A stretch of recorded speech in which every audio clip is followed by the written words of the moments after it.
جو براہ راست قرآن سے سیکھنا چاہتے ہیں کسی ٹیچر کو خاطر میں نہیں لاتے نا، ان کا نتیجہ بھی پھر گمراہی نکلتا ہے۔ قرآن میں بہت ساری آیتیں ہیں جن کے دو مطلب نکلتے ہیں۔ اب یہ جاہل شخص کے اندر یہ صلاحیت نہیں ہے کہ معنی نمبر 1 لینا ہے یا معنی نمبر 2 لینا ہے۔ طلاق والی آیت اگر ہم اٹھا کے پڑھیں، اللہ تعالیٰ نے ارشاد فرمایا والمطلقات یتربصن بانفسہن ثلاثۃ قروء، اور مطلقہ عورتیں اپنے آپ کو 3 قروء تک روکے رکھیں۔ قروء کے 2 مطلب ہیں، ایک مطلب اس کا مخصوص ایام ناپاکی کے ایام ہے، اور ایک اس کا مطلب ہے پاکی کے ایام ہے۔ اگر اس کا ترجمہ ہم کریں پاکی کے ایام تو ترجمہ یہ ہوگا کہ جو طلاق یافتہ عورتیں ہیں وہ 3 پاکی کے ایام تک عدت کریں گی، اور اگر ناپاکی کے ایام لیں تو پھر مطلب ہوگا عورتیں طلاق کے بعد 3 حیض تک عدت کریں گی، پھر ان کی عدت ختم ہو جائے گی۔ جو جاہل شخص براہ راست قرآن کو سیکھنا چاہتا ہے وہ اس میں یہ صلاحیت ہی نہیں ہے کہ ان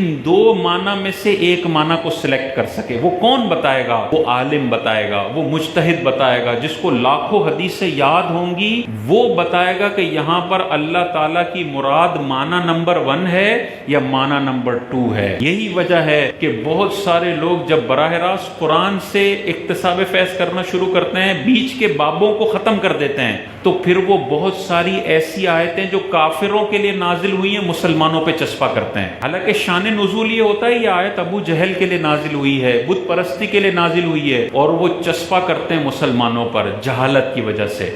اور مومن جو سوشل میڈیا پہ دیکھ رہا ہوتا ہے وہ کہتا ہے یار یہ تو آیت سنا رہا ہے اور اس کا امپلیمنٹیشن مسلمانوں میں دکھا رہا ہے، تو مسلمان تو بالکل برباد ہو گئے، تباہ ہو گئے۔ حالانکہ جب اس کی تفسیر دیکھی جاتی ہے تو پتہ چلتا ہے یہ کافروں کے لیے نازل ہونے والی آیت ہے، اور اس بدبخت نے اس کو مسلمانوں پہ چسپا کیا ہوا ہے۔ کسی نیک صالح بندے کو اپنا رول ماڈل بنا کر قرآن سیکھیں گے تو فلاح پائیں گے، حدیث سیکھیں گے تو فلاح پائیں گے۔